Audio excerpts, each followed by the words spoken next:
सत्य, इसके बगैर चलोगे तो ठोकर जरूर खाओगे, इसे साथ नहीं ले चलोगे तो जिंदगी में धोखा जरूर खाओगे, इसे ओढ़े बगैर चलोगे तो जिंदगी के ठंड में आप कांपते रह जाओगे, अंधेरे और अंधविश्वास में घिर जाओगे। आकाश की ऊंचाइयों को अगर आप छूना चाहते हो तो सत्य आपके पंखों के नीचे वो पवन होगा। सच क्या है? अगर बाइबल कहता है कि आकाश और पृथ्वी टल जाएगा लेकिन ये वचन टलेगा नहीं। अरे क्यों बाइबल पे ही विश्वास करें? क्या और कुछ सत्य नहीं है? ये सवाल आपके दिमाग में घूमता हो। नोहा, अब्राहम, डेविड, यार सब मन घड़त कहानियां जैसा लग रहा है। यार बाइबल में लोगों का इतना सारा उम्र कैसे हो सकता है? बाइबल के अंदर दर्शाए गए परमेश्वर के बारे में लोगों को बहुत सारी गलतफहमियां हैं। Why there is so much of violence, genocide, prejudice, injustice in the Bible? एक बात बताओ, ईश्वर फादर है, सन है कि होली स्पिरिट है? ईश्वर का सीन समझ और उसकी योजनाओं को हम लोग समझने में असमर्थ रहते हैं। कंवारी में से जन्म लिया है, मजाक है क्या? कौन फिर से आने वाला है? यीशु? तो आइए मिलकर खोजते हैं ऐसे ही हमें कई बार उलझाने वाले सवालों को और उनके बाइबल से जवाबों को सुनने के लिए एक नई श्रृंखला जो सनातन सत्य को आप तक पहुंचाने के लिए शुरू होने जा रही है, सत्य की लहर।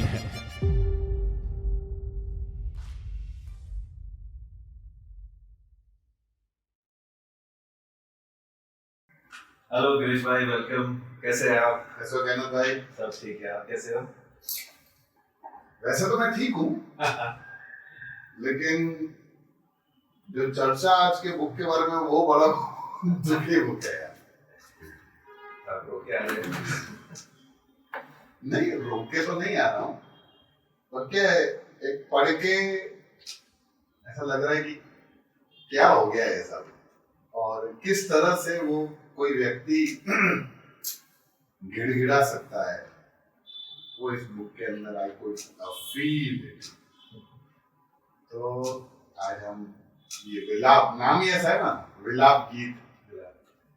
तो मैं सोच रहा हूँ ये विलाप भी है फिर गीत भी ऐड किया है, तो कुछ ऐसा कनेक्शन है। वैसे ये पुस्तक तो फीलिंग से जुड़ा हुआ है, जैसे आपने बोला कि आपको भी फील हुआ, फीलिंग से जुड़ा हुआ है। तो फीलिंग्स को एक्सप्रेस करना भी कितना जरूरी है, और परमेश्वर उसके लिए एक जगह भी देता है, जैसे भजन देता है वैसे ही यहाँ पर विलाप गीत भी है।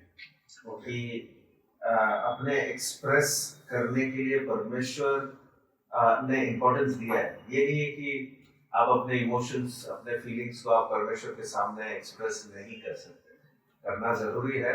और उसमें काफी सारी जेन्युइनिटी और फ्रैंकनेस आता है कि मैं दिल से मैं उसके पास आ रहा हूँ और परमेश्वर के पास मैं कुछ मांग रहा हूँ, और मुझे दुख हो रहा है, जो कुछ हो रहा है मेरे आसपास में, और मैं शोक मना रहा हूँ, या ऐसे दुखी से भरा हुआ हूँ। मेरे परिवार, मेरा देश, मेरा शहर अगर कुछ किसी चीज में, जैसे अभी कोरोना और कोविड टाइम से हुआ था, तो फिर काफी दिल की दिल में इतना भारीपन और इतना इफेक्ट हम सबको हो गया था।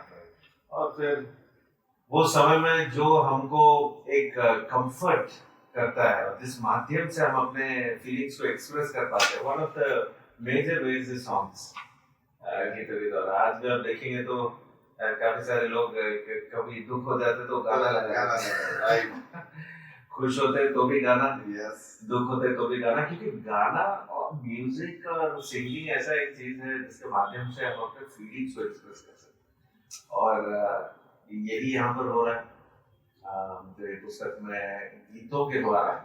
जैसे गीत हम हिंदी में कहते हैं, वैसे इंग्लिश में पोइट्री स्टाइल है, it's written in the poetry form. और काफी इम्पोर्टेंस इसमें ऑब्जर्वेशन हम करते हैं कि काफी कुछ चीजें कैटेगराइज किया है और बहुत अच्छी तरीके से एक ऑर्डर में लिखा गया है। जितना फीलिंग्स को हम ऑर्डर में नहीं रख सकते, उतना गीत को इसमें ऑर्डर में रखा गया है। जितना हम सोचते हैं कि अपने फीलिंग्स को कैसे हम एक्सप्रेस करें, कभी कभी मिक्स हो जाता है, कभी ज्यादा गुस्सा आ जाता है, कभी इट गोस केओटिक। हमको मुश्किल लगता है किसी को एक्सप्रेस करने में, लेकिन यहाँ पर लेखक ने बहुत ही एक ऑर्डर फॉर्म में यहाँ पर लिखा है, शायद इसलिए क्योंकि वो नहीं जानता था कि वो शुरू कैसे करे। और ये मैं जब पढ़ रहा हूँ और मैंने जब पढ़ा, मुझे ये लगा कि शायद एक्सप्रेस करने के लिए इसने एक ऑर्डर बनाया, ताकि जब वो बताए या पवित्र आत्मा के प्रेरित से, जैसे आज हमें इतने सालों बाद हमारे हाथों में एक पुस्तक है, तो इसका जरूर इसका महत्व तो है ही, इसका इम्पोर्टेंस तो है ही, और उसके साथ साथ एक ऑर्डर में ये लिखा गया है। यानी ये भी एक पोएटिक बुक है, जैसे प्रोवर्ब्स, साम्स। ये वैसे पोएटिक बुक के अंडर में नहीं आता है, अच्छा, लेकिन प्रोफेटिक बुक के अंडर में आता है, क्योंकि यहाँ पर जो कुछ बताया गया है वो जो इन्होंने गलतियां की, इन लोगों ने जो गलतियां की और फिर कैसे परमेश्वर का दंड आया, परमेश्वर के दंड आने की वजह से जैसे लोग मुश्किल उठा रहे हैं, और जो हालत में है, जब ये बुक आपने पढ़ा होगा आपने देखा होगा कि क्या हालत है, क्योंकि जो लेखक है वो दिखा रहा है कि कैसे एक जमाने में सब मौज मस्ती करते थे, कैसे खाना खाते थे आज खाने के लिए, कैसे बच्चे घुस करके खेलते थे, और आज जगह नहीं है रहने के लिए, खाने के लिए कुछ मिल नहीं रहा है। और इतना हद तक कि वचन में ऐसे लिखा है कि बच्चों को खाना बना दिया, मतलब उतना हद तक। वो एक युद्ध होने के बाद, जो आजकल भी जब युद्ध होता है, जो इतिहास में हम पढ़ते हैं कि कई सारी जगहों में जैसा युद्ध इतने बड़े लेवल पे हुआ है, वहां पर जब खाने की कमी आती है तब किसी भी हद तक मनुष्य जाता है, किसी भी हद तक मनुष्य जाता है। और फिर हम वो सिचुएशन यहाँ पर इस विलाप गीत में देखते हैं, और लेखक को इतना दुख हो रहा है, और लेखक और कोई नहीं है, हमारे यिर्मयाह ही है ओके, जो जिसका अभी अभी हमने पुस्तक पढ़ा था, और उसके बाद इसलिए उसका नाम वीपिंग प्रॉफिट कहा जाता है, कि वो ऐसा ही है कि उसके मन में भारीपन लेके ही वो चलता है, और इतने एक हेवीनेस के साथ वो दुख शोक मनाते हुए वो देख रहा है कि ये क्या हो रहा है, ऐसा क्यों हो रहा है, परमेश्वर हमको बचाए, ये सब नहीं होना चाहिए था। हाँ, अंतिम में तो वो ऐसा ही बोलता है कि कैसे भी कर, लास्ट में तो वो इतना बेचारा मायूस हो जाता है, क्या छोड़ दिया क्या। तो the way he expresses sincerity उसका बहुत ही अंदर अच्छा लगता है। तो अल्टीमेटली ये पूरा बुक कन्वे क्या कर रहा है? बुक वैसे हमें दो तीन बातें यहाँ पर दिखाया गया है। एक तो सॉलिड मैसेज तो है, जो मैसेज ये है कि देखो, परमेश्वर जब न्याय करता है तो न्याय का वो जो इम्प्लीकेशन है, कॉन्सिक्वेंसेस है, वो सबको आएगा ही, सबको अनुभव करना ही है। पर जब अनुभव करते हैं तब हमें जो करना चाहिए वो है मन फिराना। अच्छा, परमेश्वर न्याय यहाँ करता है कि वहाँ करता है? परमेश्वर न्याय करता है, वो जहाँ कहीं भी उसे देखता है, उचित लगता है, वो वहाँ करता है। अच्छा, तो न्याय जजमेंट डे, बाइबल के अनुसार एक जजमेंट डे तो है ही, कि जिनका यहाँ पर हिसाब नहीं हुआ वो वहाँ पर जरूर होने ही वाला है।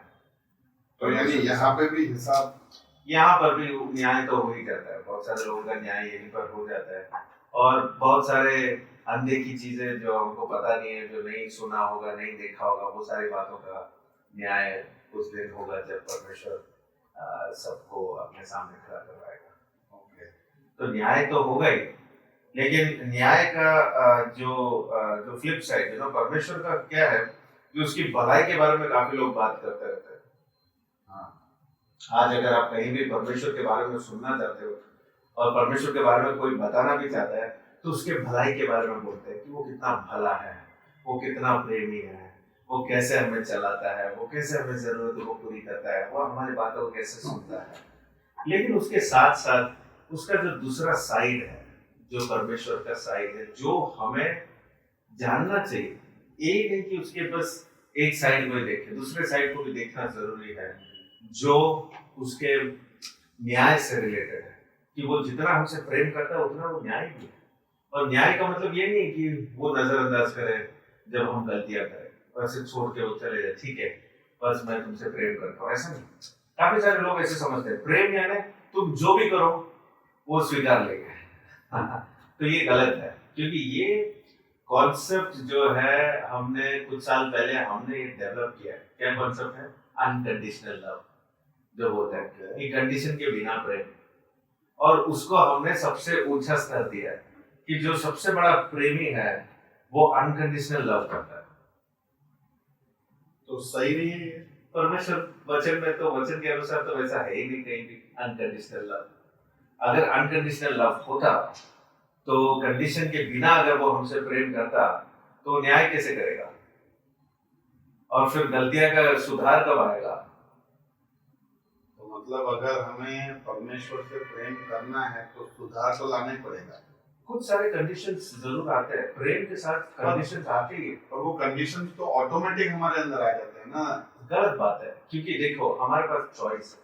हाँ, और जब अब मैं कहता हूँ कि देखो गिरीश भाई, मैं आपसे एक दोस्ती जैसा और एक बड़े भाई जैसा मैं आपसे प्रेम करता हूँ, राइट। पर ये प्रेम का ये भी मतलब है कि मैं आपसे एक्सपेक्ट भी करता हूँ रेसिप्रोसिटी, आपसे वापस भी मैं चाहता हूँ कि आप मुझे देखेंगे तभी तो मैं आपको देख सकता हूँ।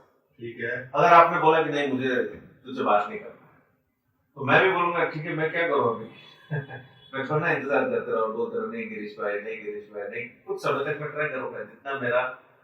पर उसके बाद कंडीशन क्या आता है कि मेरा कुछ ही समय है, आपका भी कुछ ही समय है। यू नो, हम कंडीशंस पे आ जाते हैं क्योंकि फिर मुझे बाकी सारे काम भी है, बाकी सारी जिम्मेदारियां भी है। अगर मैं एक ही के पीछे अगर पड़े रहूं और पड़े रहूं और मैं कुछ अपना मैं पूरा एज ए होल मैं अपनी जिंदगी को नहीं देखूं, तो मैं बहुत सारी चीजों को मैं खो बैठूं। अब ये मैं उदाहरण के रूप में मतलब एक ही अपने उदाहरण पर बोल रहा हूँ, लेकिन आप समझिए विवाह में, शादी में, वैसे टॉपिक से बाहर जा रहे हैं लेकिन ये समझ में आपको लाना चाहता हूँ कि जब एक शादीशुदा नया कपल है, पति पत्नी शादी कर कर आ रहे हैं घर, और पति ने बोला कि मैं तुमसे अनकंडीशनल लव करता हूँ, कंडीशन नहीं, तुमसे इतना प्रेम करता हूँ। पत्नी ने बोला वाह इतना प्रेम, चलो मैं भी आपसे कंडीशनल। अनकंडीशनल का मतलब क्या है? कंडीशनल, आप जो भी कुछ हो मैं आपसे प्रेम करता हूँ। और दोनों ने लगा लिया एग्रीमेंट, चलो तुम भी अनकंडीशनल मैं भी अनकंडीशनल। अगले दिन गया पति बाहर, आया नहीं वापस, फिर 3 दिन के बाद वापस आया, तो पत्नी से क्या एक्सपेक्ट करेगा वो? अनकंडीशनल। तो क्या है, अब सोचो अगर एक बुरा एक्सट्रीम केस में मैं बता रहा हूँ कि पति ने आगे बोला कि ठीक है तुम्हारा अनकंडीशनल लव है, देखो मेरा पहले शादी हो चुका है और मेरा वहां पर एक फैमिली है, अब तुम उससे भी स्वीकार लो, तो वो अनकंडीशनल लव वहां पर आएगा। तो ये सारा जो है, ये सारे जो बातें हैं, मुंह की बातें ठीक है, मुंह से कहने के लिए ठीक है, लेकिन जब अनुभव किया जाता है तब हम पहचानते हैं कि जो सच्चा प्रेम है उसका बाउंड्री होता है। ओके। और बाउंड्री के साथ ही एक प्रेम आगे बढ़ता है, सच्चा प्रेम का। यानी प्रेम में कंडीशंस होते हैं, कंडीशन के बिना प्रेम में प्यार नहीं होता। और ये परमेश्वर के बारे में जानना जरूरी है, क्योंकि हमने सोचा कि अच्छा उसका प्रेम अनकंडीशनल, ये वर्ड बाइबल में है ही नहीं, पर हमने जोड़ दिया। बहुत सारे ये माँ बोलते हैं मेरे पिता का प्रेम अनकंडीशनल है, मेरे माँ का प्रेम अनकंडीशनल है। अनकंडीशनल प्रेम एक्चुअली गलत जगह पे जा पहुंचेगा, गलत नतीजे पे जा पहुंचेगा। आप सोचो आप टीचर हो और आपके बच्चे चीटिंग कर रहे हैं एग्जाम में, आपके सामने कर रहे हैं, और आप उनसे प्रेम करते हो, ये सब मेरे स्टूडेंट्स हैं, मैं सबसे प्रेम करता हूँ, सबको मैं चाहता हूँ कि सब अच्छे हो जिंदगी में। आप क्या करोगे जब चीटिंग कर रहे हैं? क्यों पनिश करेंगे? पनिश करेंगे, फेल कराएंगे। हाँ, उसको थोड़ा बोलेंगे नहीं चलेगा बेटा, तुम्हें इस बार ठीक है, अगले बार कंडीशंस आपको लाना पड़ेगा। और प्रेम करते हैं तभी तो ये सब एक्शन लिया ना। राइट। तो ये सारी चीजों में, क्योंकि सामने वाले को लगेगा कि यार ये सर तो मुझे प्रेम करते हैं, हम प्रेम नहीं करते, देखो कैसे करते हैं। वो तो वो समझ रहा है, लेकिन अब समझ रहे हो, बिना बोले ही प्रेम का कंडीशंस पे ही, वो फाउंडेशन कंडीशंस पे ही। Love always exist on conditions. ये अनकंडीशनल का ये जो आइडिया है, ये साइकोलॉजी पे फॉर्म हुआ है। ओके। और साइकोलॉजी के इसमें फॉर्म हुआ है इसलिए क्योंकि जब एक काउंसलर काउंसली के साथ बैठता है 40 मिनट के लिए, एक सेशन के लिए, तो उसको वहां पर अनकंडीशनल अप्रोच देना पड़ता है। 40 मिनट यानी कुछ भी बोले सुनना है, 40 मिनट के बाद हो जाता है, हो गया, अगले सेशन में मिलता है। आगे कंडीशन,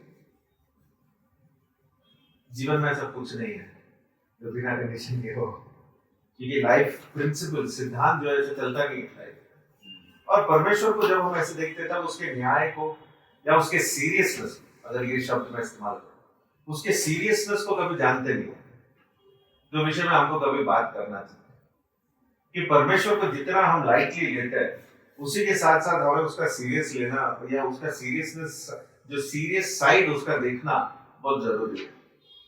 जैसे एक बच्चे अपने घर में माता पिता के साथ खेलते हैं, वो खेलने का समय एक होता है पर सिर्फ खेल ही नहीं होता है लाइफ। तो दिन रात अगर बच्चा मुझे खेलना है तो माता पिता को दूसरे साइड दिखाने की बारी आ जाती है, चलो बेटा मैं दूसरा साइड दिखाता हूँ। अब वैसे परमेश्वर यहाँ पर अपना साइड दिखा रहा है जो हमें पढ़ना पसंद नहीं है, इसलिए ये सारे पुस्तक जो है हमको इतना इंटरेस्टिंग नहीं लगता।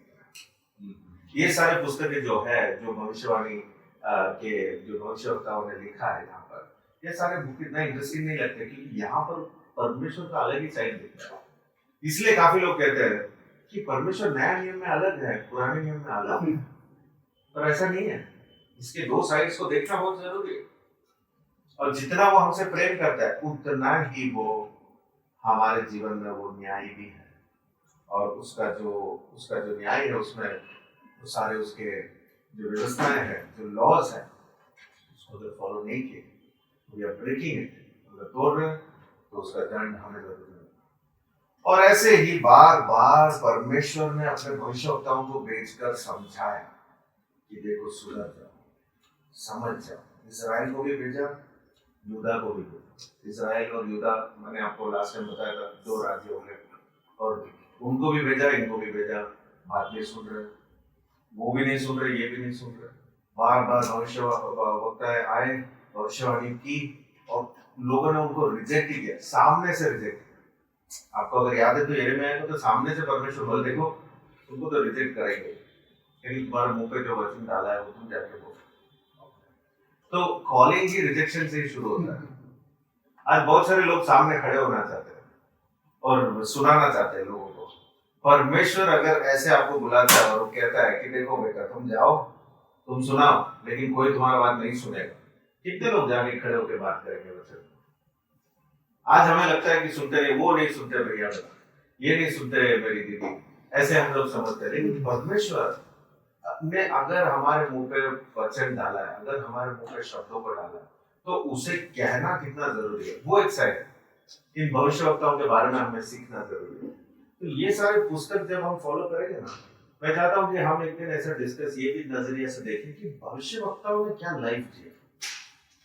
अभी तक तो देख ही रहे यार, इतने सारे भविष्यवक्ता देखा है, दो तो देख ही लिए, ये रो रहा है, उसको नेकेड बोला है। तो मैं पूछ रहा हूँ आगे भी और हालत और खराब होना शुरू हो ही जाएगा। जैसे यिर्मयाह के बारे में हमने जब सीखा कि यिर्मयाह जब उसको कैसे इस्तेमाल किया, एक तो है उसको बोलने प्रचार करने के लिए उसको इस्तेमाल किया, फिर उसको लिखने बोला, जो उसने प्रचार किया उसको लिखने बोला। अगर आपको याद है बरूक को बुला के उसके लिखा, और फिर अपने जिंदगी से डेमो दिखाने भी बोला, डेमोन्स्ट्रेशन। मेरे को तो लगता है ये तो हर प्रॉफिट के लिए, हर प्रॉफिट का एक यानी परमेश्वर का वचन अगर कोई बात करना चाहता है ना, ये तीनों के लिए रेडी हो जाना चाहिए। ये परमेश्वर का बुलाहट सबके अंदर आज के दिन में उनको सोच लेना चाहिए। अगर परमेश्वर ने मुझे बुलाया, अगर मैं बात कर सकता हूँ, तो परमेश्वर सिर्फ बात करने के लिए हमें माइक नहीं देता है, बात करने के लिए माइक भी देगा और उसके साथ साथ लिखने भी बोलेगा, और कोई भी माध्यम से उसके संदेश को पहुंचाने। कुछ लोगों को वो सिर्फ पोस्ट करने बोलेगा, कुछ लोगों को किसी के साथ बैठ के व्यक्तिगत रीति से बात करने बोलेगा, कुछ लोगों को सबके सामने खड़े रहने बोलेगा, कुछ लोगों को अपने परिवार के द्वारा दिखाने बोलेगा। तुम जीकर दिखाओ, तुम्हारा लाइफ जो है वो तुम्हारे इलाके का एग्जाम्पल। ऐसे बहुत सारे भविष्यवक्ता आएंगे, अभी इसके बाद भी हम पढ़ेंगे उनके बारे में, कि उनका लाइफ, उनका जो परिवार, उनका विवाह, उनके बच्चे, सब कुछ एक संदेश बन गया उनके देश, उनके शहर के। और ऐसा ही जीवन होता है जो लोग परमेश्वर से बुलाए हुए, जो परमेश्वर का संदेश लोगों तक पहुंचाना चाहते हैं। भविष्यवक्ता का मतलब मैंने आपको बताया था। भविष्यवक्ता यानी जो परमेश्वर का संदेश लोगों तक पहुंचाता है। और याजक जो प्रीस्ट का लाइफ है वो भी मैंने आपको समझाया, लोगों के प्रार्थना या विनती को परमेश्वर के पास ले जाए। तो ये अंतर जानना जरूरी है। सोच रहा हूँ कि उस जमाने में ऐसे प्रॉफिट्स कैसे जीते होंगे, और उनका लाइफ तो होता ही नहीं होगा। That is a life led by God.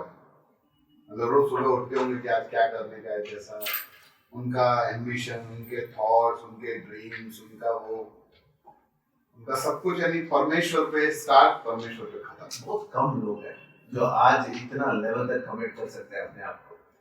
बस कह देते हैं, जैसे कोई पॉलिटिशियन आ गए उसके ऊपर खड़े हो गए, मोटिवेशनल स्पीकर कोई आके खड़े हो गए, कोच आके कोई खड़े हो गए आगे। अब ये सब खड़े होना ठीक है, लेकिन परमेश्वर अगर जब बुलाता है तो ये हद तक कमिटमेंट, तुम्हारी लाइफ को भूल जाओ, आज आप मेरे पीछे रहो। तो जरमाया ये शुरू में ही आके कौन से शहर के बारे में बताता है कि वो बंदी गृह में चला गया? वो खास करके बार देखिए आप उसके लाइफ में क्या हुआ, उसको वार्निंग दिया था, उसके शहर को, उसके देश को, यूदा को वार्निंग दिया था। तो ये एक्चुअली जुड़ा के लिए था, जुड़ा के बारे में। और खास करके यहाँ पर ये ये विलाप की गीत यहाँ पर लिखा जा रहा है, वो यरूशलेम के गिरने की वजह से। जेरूशलेम इनका कैपिटल है, it is their chief city, जिसमें वो जानते हैं कि सब कुछ यहीं से यही बेस होगा। ये वहीं पर टेंपल बनाया है जो आज जेरूशलेम है, वो सेम है। हाँ, अच्छा। तो ये इसके बारे में बहुत सारे हम बात करेंगे, क्योंकि हमारा प्रेजेंट, पास्ट और आने वाले समय भी यरूशलेम से जुड़ा हुआ है।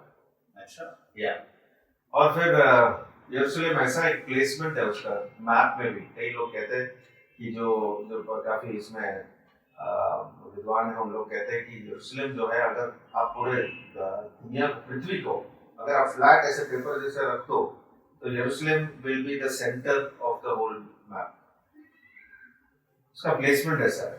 और ये परमेश्वर के योजना में Jerusalem is a very important city, जिसके पीछे आज बहुत सारे लोग पड़े हुए हैं। आज भी उसको खत्म करना चाहते हैं, उस शहर को, उस देश को नाश करना चाहते हैं। वो तब से आज तक वही सिचुएशन चल रहा है। और मैं चाहता हूँ कि इसमें आप थोड़ा सा और ध्यान करें, और एक दिन हम जरूर यरूशलेम के ऊपर भी हम अलग से कभी हम डिस्कस कर सकते हैं। लेकिन यहाँ पर जो मेन ये विलाप गीत में हम देखते हैं, यरूशलेम गिर गया और सब बंदीगृह में चले गए। बाबिलोन आया, बाबिलोन ने सबको ये मतलब कवर कर लिया, सबको इसमें बंदीगृह में। तो अभी एक था सदर्न किंगडम यानी जुड़ा एंड बेंजामिन, एक था नॉर्दर्न किंगडम जो बाकी के 10 इजराइल, ठीक है। और ये सदर्न किंगडम का जो कैपिटल है वो है जेरूशलेम। तो अब ये बेबीलोन द रिमेनिंग, बेबीलोन जो है ये एक ऐसा किंगडम है जो पूरे दुनिया को राज करने उठ गया। अच्छा, या जैसे हम दानियल की पुस्तक में भी आएंगे तब हम सुनेंगे ना, ये सारे जो रिजल्ट, तो वहां पर जब लोग गए तो वो कैसे बंदीगृह में थे, कैसे हुए, एजेकियल में हम पढ़ेंगे थोड़ा सा। अब ये क्या है, इससे पहले असीरियंस थे, असीरियन ने आके इजराइल को पूरा मारा, और अभी ये बेबीलोन उठ रहा है। तो बेबीलोन उठ रहा है तो ये लोगों को जो क्या किया, सिटी को उन्होंने नाश कर दिया, यरूशलेम। और यरूशलेम वैसे एक इम्पोर्टेंट सिटी है इनके लिए, खासकर कैपिटल तो ऑलवेज वेरी इम्पोर्टेंट सिटी। और यहाँ पर सब कुछ, क्योंकि ये कैपिटल के बजाय अगर आप इसको ऐसे नजरिए से देखेंगे कि वो एक वहां पर एक टेम्पल है। अच्छा, और टेम्पल इनको मेन जगह है जहां पर ईयरली मंथली सीजनली इनको यहाँ पर आना बहुत जरूरी है। तो इफ यरूशलेम फॉल्स दैट मींस इनका सब कुछ गिर गया। और यरूशलेम यहाँ पर गिर गया, लोगों को जो छोड़ दिया, ऐसा नहीं कि सब लोगों को बंदीगृह लेके गए, लोगों को तो उधर छोड़ दिया। वो देख के, उनका हालत देख के ये रोने लगा, ये क्या हो गया कुछ खाने के लिए कुछ नहीं, बैठने के लिए बातें नहीं, हंसी नहीं आ रहा लोगों के मुंह। क्या हो रहा है, इतना मुश्किल क्यों? और ये एक एक नजरिए से हम ये जो 5 विलाप गीत यहाँ पर है, 5 चैप्टर्स इन दिस बुक, पहले अध्याय, सेकंड, थर्ड, फोर्थ, फिफ्थ, पांचों अध्याय जो है अलग अलग टॉपिक के साथ लिखा गया। जैसे पहला अध्याय में यरूशलेम को एक स्त्री का रूप देते हुए, आप अगर वो पढ़ेंगे तो पूरा एक स्त्री के रूप में कि ये परमेश्वर का बेटी है, डॉटर ऑफ जायन, यरूशलेम को यहाँ पर बताया गया। और यरूशलेम के बारे में एक डॉटर के रूप में, वुमेन के रूप में यहाँ पर दिखाया गया, कैसे यहाँ पर गिर गया है ये सिटी। फिर बैबिलोन के बारे में, फिर वो जजमेंट के बारे में आगे लिखा है सेकंड चैप्टर। थर्ड चैप्टर में यिर्मयाह अपने आप कैसे परमेश्वर के सामने लाके वो पुकारता है, प्रार्थना करता है, रोता है, और उसका एक एंग्विश है, उसका एक दर्द जो है वो परमेश्वर के पास ले आता है। चौथे चैप्टर में ऐसे एक फोकस, उन्होंने कैसे आके हमको मारा और हम कैसे हो गए। पांचवें चैप्टर में एक प्रार्थना, परमेश्वर कहाँ है, तुमने आए कि हमें छोड़ दिया गया, तो कब आएगा। तो ये सारे 5 चैप्टर्स पूरे फोकस से अलग अलग गीत है, एक ही गीत नहीं। अच्छा, 5 चैप्टर अलग अलग गीत है। पांचों चैप्टर को एक्रोस्टिक फॉर्म में लिखा गया है। जब आप देखेंगे, जैसे मैंने आपको कहा, बहुत ही ऑर्डर में लिखा गया है। 22 अल्फाबेट लेटर्स होते हैं हिब्रू भाषा में, और 22 अल्फाबेट ये लेटर्स को शुरुआत से अंत तक एक एक गीत लिखा गया। जैसे पहला अध्याय का पहला वचन आलेफ से शुरू होगा और अंत में लास्ट लेटर होगा। ऐसे ही दूसरे चैप्टर में भी 22 वचन, तीसरे चैप्टर में 66 वचन, मतलब 22 का 3 टाइप्स। तो एक एक अल्फाबेट 3-3 लाइन में लिखा गया। तो उधर भी 22 ही है, लेकिन 3 लाइन्स लिखा गया। बाकी सब गीतों में एक एक लाइन ही लिखा। चौथे में फिर से ऐसे लिखा गया। 5वें में नहीं लिखा है, अक्रॉसिक फॉर्म में नहीं है, वो जनरल लास्ट फाइनल पर जनरली उसने किया, पर वो गीत के रूप में। सारे गीत हैं, लेकिन ऑर्डर में लिखा गया। काफी लोग सोचते हैं कि क्यों ऑर्डर में लिखा है, कौन जब दुख रहता है तो कौन इतना फोकस करके अपने दुख को एक्सप्रेस करता है।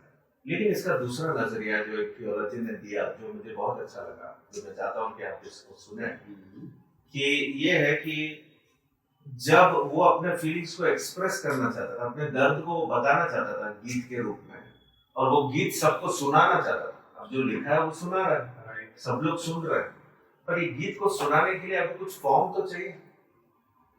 अब ऐसे अगर चिल्लाकर रोए तो चलो सुन लिया थोड़ा सा, दूसरे गीत नहीं सुनेंगे। लेकिन अगर ऑर्डर में अगर लिखा है, और वो भी अल्फाबेटिक ऑर्डर में, अभी मैं कहूं कि आपको ए से मैं अप्रिशिएट करो, that you are amazing. B से मैं बोलूं you are my brother. C से बोलूं that I can always catch up with you. D से बोलूं that you are very dear to me. अब देखो, जब मैं अल्फाबेट लगा रहा हूं, तब मैं एक एक्सप्रेशन को मैं अच्छे से बोल पा रहा हूँ, राइट। तुरंत मैं स्पॉट में सोच रहा हूँ, मैं जो कुछ बोल रहा हूँ आप, तो मैं एक एक्सप्रेस अपने दिल की गहराई से मैं आपको बता पा रहा हूँ, सच ही बता रहा हूँ, ऐसा नहीं कि मैं कुछ बना रहा हूँ, पर सच्ची से बता रहा हूँ। लेकिन मेरे पास एक फॉर्मेट आ गया कि मैं अगर कुछ अपने दुख को बताना चाहूँ तो मेरे पास अभी ऑर्डर में अल्फाबेट्स है, और ऐसे ही ये सारे गीत लिखे गए, बहुत अच्छे से लिखे। और इसे जब पढ़ेंगे तो आप देखेंगे कैसे ऑर्डर। ये तो मैंने ऑब्जर्व नहीं किया था कि 22 22 22 या 22 के मल्टीपल में है। वेल, वैसे क्या किया इन लोगों ने कि इनके ऊपर ऐसा अटैक हुआ? मे बी वो जजेस वाला ही फॉर्म है, या परमेश्वर के पास सिर्फ यही कॉमन चीज है, क्या है, परमेश्वर का आज्ञा पालन करना। तो यहाँ पर खास करके परमेश्वर के वचन को इन्होंने नहीं सुना, आज्ञा पालन नहीं किया, रिजेक्ट कर दिया। रिजेक्शन के साथ साथ उन्होंने बहुत सारे अपने जीवन में उन्होंने खुद के ईश्वरों को बनाकर, वो मतलब जो आसपास में थे वो सारे मानने लगे, उनका विश्वास उस तरफ जाने लगा। वो एक साइड था। दूसरा साइड था इमोरल लाइफ। देखो, परमेश्वर का जो अपोज करते हैं वो सिर्फ ये चीजों में ही जाते हैं। एक तो है आइडोलेट्री, जो है कुछ ना कुछ बनाकर उसके पीछे वो जाते हैं, पूजा करते हैं। दूसरी बात है इमोरालिटी, जहाँ पर जो शारीरिक इच्छाएं के अनुसार गलत चीजों में गिरना, गलत चीजों को करना, और इमोरलिटी के साथ साथ इनजस्टिस, यानी गरीब है या किसी को न्याय नहीं देना, जिसको न्याय की जरूरत है उनको और भी चीट करना, उनको रिसीव करना। तो ये रिपीटेड फॉर्म पे तभी नहीं, सिर्फ बाइबल में नहीं, आज भी वही चल रहा है। आज भी परमेश्वर के विरुद्ध अगर कोई जा रहा है तो ये तीनों के फॉर्मेट में जाते हैं, तीनों तीनों के अंदर ही कहीं ना कहीं जाते हैं, आइडोलेट्री, इमोरलिटी, इनजस्टिस। और यहाँ पर ये लोग इसी लाइन पे ही जा रहे थे। तो परमेश्वर ने बोला चलो, क्योंकि जो परमेश्वर जो बुरा भी करते हैं दुनिया में, वो उनको भी इस्तेमाल करता है। तो बैबिलोन को भेजता है कि जाओ, अब तुम जो करोगे वो मेरा न्याय है इनके ऊपर। और बैबिलोन आके फिर पूरा शहर को खत्म कर देता है। तो फिर अल्टीमेटली जब ये पूरा खत्म हो जाता है, यिर्मयाह देखता है कि यार ये सब तो हो गया, फिर एक जगह पे कहता है कि we should wait for the salvation of the lord, या प्रभु के इस सैल्वेशन का या उद्धार का हमें राह देखना चाहिए। तो वैसे ये सैल्वेशन वर्ड का एक्चुअल मीनिंग क्या है? अब उद्धार जो पुराने नियम में है, ये बहुत ही एक शैडो रह चुका है। पुराने नियम में एक झलक दिखाया है कि सैल्वेशन क्या होता है, कि परमेश्वर कैसे अपने लोगों को बचाता है। बचाना यानी क्या? कोई फंसा है तो उनको ही बचाना है, बिल्कुल। और जब ये लोग जब बंदी गृह में जाते हैं, जब बंधन में जाते हैं, हो जाते हैं, तो ये फंस जाते हैं, वहां से निकल नहीं पाते, अब उनको परमेश्वर बचाता है। तो ये एक शैडो है रियल स्पिरिचुअल लाइफ का। आत्मिक जीवन में हम ऐसे कुछ सारी चीजों में फंस जाते हैं, तो हमें अभी उस चीज से बचना है। जैसे आदतें हो जाएंगे, कोई गलत चीज होगा, कोई गलत जगह में फंस गए, लोगों के साथ फंस गए, गलत काम करते हुए फंस गए, ये सब फंसे हुए, इससे हमको निकलना है। इससे निकलना सिर्फ शारीरिक रीति से कोई आके कुछ दे दे, बेल आउट करे, जैसे हम बोलते हैं कि पुलिस जेल में चले गए तो इसको बेल आउट करना है, लॉयर बुलाते बेल आउट कराते हैं। अब वो चलो तुम एक हद तक तो तुमने बेल आउट कर दिया, पर जब ऐसा गलती होता है जहां पर नो बेल, नॉन बेलेबल वाले जो क्राइम्स होते हैं, अब उनको कौन बचाएगा? यानी वो फंस गए, अब वो सालों तक उधर पड़े रहेंगे। ये तो मैं उदाहरण के लिए बता रहा हूँ। ऐसे अपने जीवन में आत्मिक रीति से बहुत सारी चीजें जो अंदर, ऐसे सारी चीजों में हम फंस जाते हैं। ऐसी चीजों को लोग, दुनिया ऐसा घिरा हुआ है कि उधर से बाहर निकलने में कोई हमको बचा ही नहीं सकता। कि कोई उतना, ये नहीं कि उनके पास समय नहीं है, पर वो कर ही नहीं सकते। एक हद तक ही हम एक दूसरों को मदद कर सकते हैं। जैसे कोई सबसे लाइफ में सबसे इम्पोर्टेंट हम आज के दिनों में हम जिसको मानते हैं वो है डॉक्टर्स इस दुनिया में।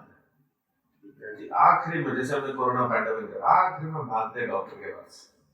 और डॉक्टर भी अपना जितना उनको नॉलेज है, जितना उन्होंने सीखा, वो अपना बेस्ट ट्राई करते हैं। जो अच्छे डॉक्टर्स हैं कोशिश करते हैं कि इनको बचा ले, कैसे भी इनको जीने के लिए जो भी रास्ता है उसको निकालते हैं। अब इतना हद तक जब उन पर लास्ट में हम लोग डिपेंड करते हैं।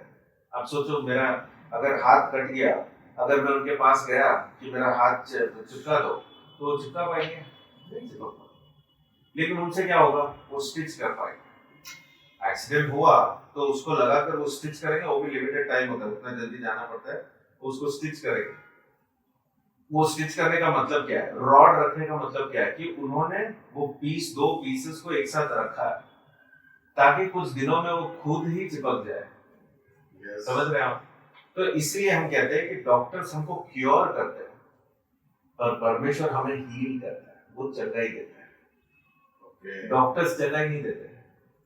डॉक्टर्स क्योरिंग के लिए हमें वो मेथड बनाते हैं, सिस्टम बनाते हैं कि देखो मैंने ये तो डाल दिया है, अब चलेगा तो सब उसके हाथ में, वही बोलते हैं तो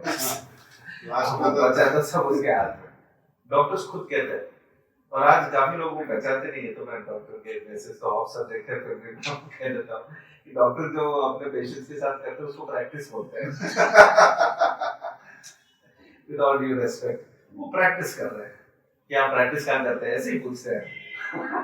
सब ये कि वो एक हद तक क्योर करते हैं, वही हमारा आखिरी हेल्प है। मैं कह रहा हूँ कि मनुष्य का आखिरी हेल्प कहाँ तक हम जा सकते हैं? एक लॉयर हो गया, डॉक्टर हो गया, एक ये सारे चीजें, ये सारे पोजीशन जैसे जो आखिरी में एक हद तक हम उनके पास जाके, टीचर हो गए, कुछ गुरु कुछ सीखना है तो टीचर के पास आखिरी उसके पास जाके कुछ सलाह ले सकते, एक काउंसलर के पास गए कुछ ले लिया, गए कोच के पास गए कुछ ट्रेनिंग ले लिया, और आखिर में जो हेल्प करेगा, जो बचाएगा हमको, जो स्टेज में जाके हमको खड़े होना है वहां पर जो बचाएगा, वो सिर्फ हमारा सृष्टि करता है परमेश्वर। वहीं से ये शब्द आया उद्धार। और उद्धार के लिए पुराने नियम में ये सारे झलक और ये सारे एक शैडो के रूप में दिखाए गए। एक अंडरस्टैंडिंग ये है कि जब कोई फंस जाता है तो उसको जैसे दाम चुकाकर उसको छुड़ाते हैं। पुराने नियम में वो सारे कॉमन चीज थे, इतिहास में वो कॉमन था। कोई फंस गया उसको जैसे बेल आउट मैंने बोला था, बेल में कुछ अमाउंट देना पड़ता है, उसको बाहर छुड़ाते हैं। तो ये पुराने नियम में इसका जो कॉन्सेप्ट का नाम था रिडेम्पशन, रिडीम करना, अच्छा, दाम चुकाना और रिडीम करना। और इसी के विषय में हम नए नियम में हम यीशु के बारे में पढ़ते हैं। जब परमेश्वर ने ये सब किया शैडो के रूप में, तब उसने रियलिटी में वो इस दुनिया में आया ताकि वो आपको और मुझे वो उद्धार दे सके, और forever once and for all, है ना। उसके बाद हमें किसी के पास ढूंढने की जरूरत नहीं, सिर्फ अपने नजर को उसके ऊपर उठाए और वो हमें उसके उद्धार की वजह से हमारे जीवन में हमारी आत्मा, शरीर और सब कुछ वो उद्धार हम पा सकते हैं जब हम उस पर विश्वास करते हैं। परमेश्वर ने ये कहा तुम उस पर विश्वास करो, और ये उद्धार का पूरा जो जो बेनिफिट्स है तुमको मिल जाएगा। और उद्धार हमको किससे चाहिए? उन सारी चीजों से जहाँ पर हम फंसे हुए, जहाँ गलती, जैसे मैंने वो 3 चीजें बताया, आइडोलेट्री, इमोरालिटी, इनजस्टिस। अगर हमने तीनों चीजों में कुछ भी चीज किया है या तीनों किया है, हमें एक ही बचा सकता है और वो है हमारा परमेश्वर। और वो यीशु मसीह जब इस दुनिया में आया, उसको नाम दिया गया यीशु। यीशु यानी the saviour, is the anointed one, is the saviour of the mankind. वो दुनिया को बचाएगा। यीशु का मतलब ही वही, सेवियर ऑफ द वर्ल्ड। और ये सैल्वेशन का मतलब यही है कि यीशु जो इस दुनिया में आया, वही सेम मीनिंग है, saviour of the world, the one who saves. वो आया और परमेश्वर उसने हमें बचाया। उसके बारे में काफी कुछ हम बात करेंगे आने वाले समय में, लेकिन ये सारे शैडोज हैं जो आने वाले दिनों में यीशु के बारे में जैसे नया नियम में पढ़ेंगे, वो उसको दिखाता है। It points out the Jesus. बल्कि उत्पत्ति किताब से अब विलाप गीत तक हर एक पुस्तक में यीशु दिखाई देता है। जब पुराने नियम खत्म होगा तब उसमें एक बार अब ये सब बीच बीच में कहता हूँ तो अब याद रखूंगा, मैं सबको याद ही है। तो अच्छा है यार, ये सब के बारे में से उद्धार उद्धार उद्धार। सब लोग आज पैसा पैसा पैसा करते हैं, उनको उद्धार चाहिए, उद्धार नहीं चाहिए। सबको टेम्पररी एस्केप चाहिए, लेकिन परमेश्वर हमें परमानेंट फिक्स देता है। वेल सीख तो लिया बहुत कुछ। मैं सोचता हूँ सुनो एक लास्ट क्वेश्चन, ये बुक को लाइफ पे कैसे अप्लाई करें? ये बुक बहुत ही इमोशनल बुक है, फीलिंग, एक एक्सप्रेसिव बुक है। अब खास करके जब ये पूरे बुक में, खास करके 30 अध्याय में 2-3 वचन जो बहुत ही एक टचिंग वचन है, जहाँ पर लेखक ने कहा कि हम उसके कोप के वजह से हम हम खत्म नहीं हो गए। यानी उसका कोप इतना है हमारे ऊपर, हमने गलतियां की है। उसका कोप यानी न्याय। परमेश्वर का वचन पुराने नियम में कोप को एक सिनोनिम के रूप में यूज किया है। न्याय के लिए कोप का वर्ड यूज किया है कि परमेश्वर का जो न्याय है वो अगर हमारे जीवन में अगर पूरा आता तो हम जिंदा नहीं रहते, लेकिन उसके करुणा की वजह से, उसके दया की वजह से, जो यहाँ पर ये खास यहाँ पर ये बुक में लिखा गया है, जो खास वचन है, आज तक ये वचन को बोले बिना हम एक 2-3 महीने नहीं बीत जाता है जब तक ये वचन एक बार हम सोच नहीं लेते कि उसका जो करुणा है वो हर सुबह नया है। इस मसीह में इसका मतलब ये क्या है कि हर दिन जब मैं सुबह उठता हूँ तो मुझे अगर अच्छा सोच, मेरा दिमाग, मेरा मेमोरी पावर, सब कुछ साउंड है, अगर सब ठीक है, तो वो इसलिए नहीं क्योंकि वो मेरा हक है, पर इसलिए क्योंकि उसका करुणा है। कि मैं सुबह उठता हूँ, मुझे सारे रिश्तों का याद है, मेरे पैसे, मेरे सेविंग कहाँ पर सब याद है, तो वो मेरा हक नहीं है कि मुझे याद होना ही चाहिए, पर वो उसका करुणा है। कि वो मेरे जिंदगी में उसका करुणा की वजह से आज मैं ये सारी चीज़ों को याद कर पा रहा हूँ। अगर मेरे जीवन में ये लहू जो टॉप से नीचे तक अगर सर्कुलेट हो रहा है, मेरा बॉडी फंक्शन हो रहा है, उसकी करुणा की वजह से, मेरे हक की वजह से नहीं। काफ़ी लोग आज जो है जीवन में जो प्रोटेस्ट करते हैं, जो मनुष्य का अल्टीमेट जो दिखाने लगते हैं, जब कोई अन्याय होता है, जब कोई गलती होता है, तो वो न्याय के लिए हक मांगते हैं, ये मेरा हक है। लेकिन एक मसीह के जीवन में जब वो बाइबल पे विश्वास करता है, वो जानता है कि हद से भी आगे परमेश्वर के पास जब जाते हैं तो उसके सामने कुछ कह नहीं पाते, ये मेरा हक, इसे कहने के लिए कुछ नहीं। परमेश्वर पूरा दिखा दे हमको आईने में कि तूने क्या क्या किया है, तो हक एक चीज भी हम नहीं मांग सकते, हमको बस उसका करुणा मांगना है, उसका दया को मांगते हुए, परमेश्वर अगर तेरा दया मेरे साथ है तो मैं आगे बढ़ सकता हूँ। तो ये ब्यूटी, एक जो वचन का जो ये जो पुस्तक का जो मेन एक कल्मिनेशन, एक सॉल्यूशन जो यहाँ पर बताया गया है, वो ये है कि उसके करुणा को देखते रहो, मांगते रहो, वो विश्वास योग्य है। His faithfulness is so great। ऐसे इसके ऊपर भी बहुत सारे गीत भी लिखा गया है जो आज हम कलीसिया में गाते हैं, great is your faithfulness, is mercy endures forever, और ये सारी चीजें ये वचन ये पुस्तक में से लिखा गया है। और आपको बता दूं कि परमेश्वर लास्ट में ये बुक में ऐसा लिखा है कि लेखक लिखता है कि तुम आशा रखो परमेश्वर पे कि उसका करुणा की वजह से वो वापस रेस्टोर करेगा, परमेश्वर हमें वापस ले आएगा, उद्धार देगा, यानी वो वापस ले आएगा, हमें वापस खड़ा करवाएगा इसी जगह पे। आशा रखो। और ये आशा मैंने आपको पहले भी कहा है कि ये आशा विश के जैसे नहीं है, जैसे हम आजकल बात करते हैं आशा है कि सब कुछ ठीक है, ये तो मैं विश कर रहा हूँ कि I wish that everything is fine, पर आशा का मतलब ये नहीं है जो बाइबल में हम पढ़ते हैं। बाइबल में आशा का मतलब है मैं जानता हूँ कि आप ठीक हो, मैं जानता हूँ कि वो आएगा, मैं जानता हूँ कि वो बचाएगा, मैं जानता हूँ कि वो मेरा हाथ कभी नहीं छोड़ेगा। उधर हम वो जानता हूँ जो नॉलेज है उसका जो सिनोनिम है वो आशा है, hope. So hope is being confident that he will do it. Surety है। Hope is not dreaming and wishing. Oh, I hope एक दिन मैं बड़ा इंसान बन जाऊँ, एक दिन मैं ये सारी चीजें खरीद लूँ। I wish मैं एक दिन खरीद लूँगा। That is wish, that you wish। ये तो दुनिया में तुम्हारा विषय से वो तुम रखो। लेकिन when you say hope, I hope in God। God के साथ जब आशा जुड़ जाता है तो उसमें कॉन्फिडेंस आता है। कॉन्फिडेंस है मेरे अंदर कि परमेश्वर हमें बचाएगा। और यही एक मैसेज यहाँ पर एक पुस्तक में दिया गया है। होता है, दुख है, ये सब हो गया, लेखक कहता है कि मेरे अंदर अच्छा है, उसका करुणा में नहीं छोड़ेगा। अमेजिंग। कितना सारा इस पुस्तक के अंदर मैं बोलता हूँ प्रेम। मैंने भी जो सीखा कि प्रेम जो दूसरों के लिए दिखाता है या जो क्राई वो दूसरों के लिए करता है। आज कौन कौन रोता है दूसरों के लिए, तो but still he cries। Crime जो है ये बहुत ही एक important part of our life है। और ये जो एरेमाया के जीवन में, जैसे मैं आपको थोड़ा सा ये बात बता दूं क्योंकि हमने क्राइम का आइडिया लिया कि रोने में कभी हमें पीछे हटना नहीं चाहिए। जहाँ पर हमारे आंसू आ रहे हैं वहाँ पर आंसू बहाने में कोई गलती नहीं। दुनिया कहता है कि रोना नहीं चाहिए, दुनिया कहता है कि नहीं रोको, तुम ये सब मत करो, और काफी गलत रीति से ये भी बताते कि लड़कियां जैसे मत रो, क्योंकि हम सोचते सिर्फ लड़के ही रोते हैं, वो भी गलत है, ऐसा नहीं। और इसके कहने का मतलब क्या है कि रोना मतलब वीकनेस, और बाइबल में अगर आप देखोगे तो रोने को वीकनेस से नहीं जोड़ा है, ताकत के साथ जोड़ा है।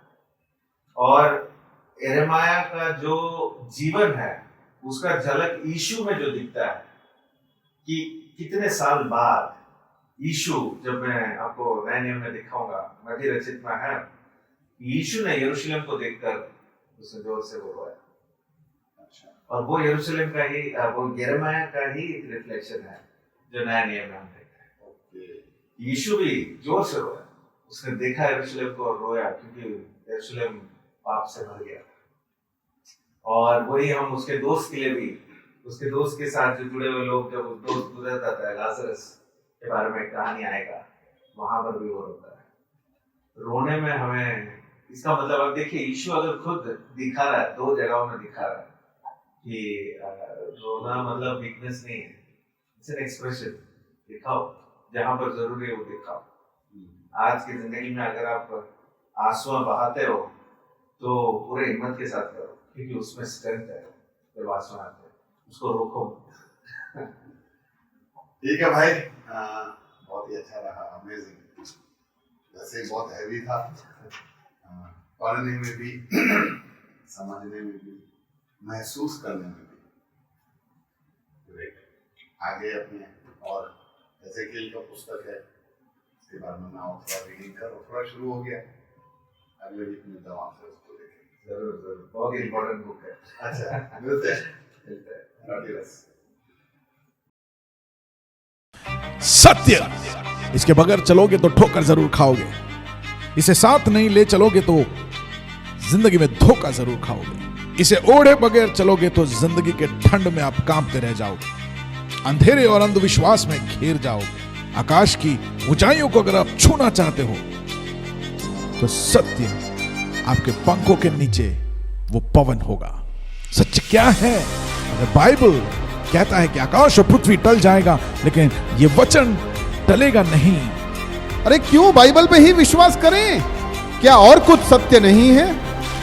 ये सवाल आपके दिमाग में घूमता हो। नोहा, अब्राहम, डेविड, यार सब मन घड़त कहानियां जैसा लग रहा है। यार बाइबल में लोगों का इतना सारा उम्र कैसे हो सकता है?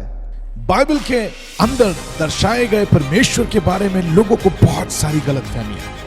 Why there is so much of violence, genocide, prejudice, injustice in the Bible? एक बात बताओ, ईश्वर फादर है, सन है कि होली स्पिरिट है? ईश्वर की असीम समझ और उसकी योजनाओं को हम लोग समझने में असमर्थ रहते हैं। कमारी में से जन्म लिया है, मजाक है क्या? कौन फिर से आने वाला है? यीशु? तो आइए मिलकर खोजते हैं ऐसे ही हमें कई बार उलझाने वाले सवालों को और उनके बाइबल से जवाबों को सुनने के लिए एक नई श्रृंखला जो सनातन सत्य को आप तक पहुंचाने के लिए शुरू होने जा रही है, सत्य की लहर।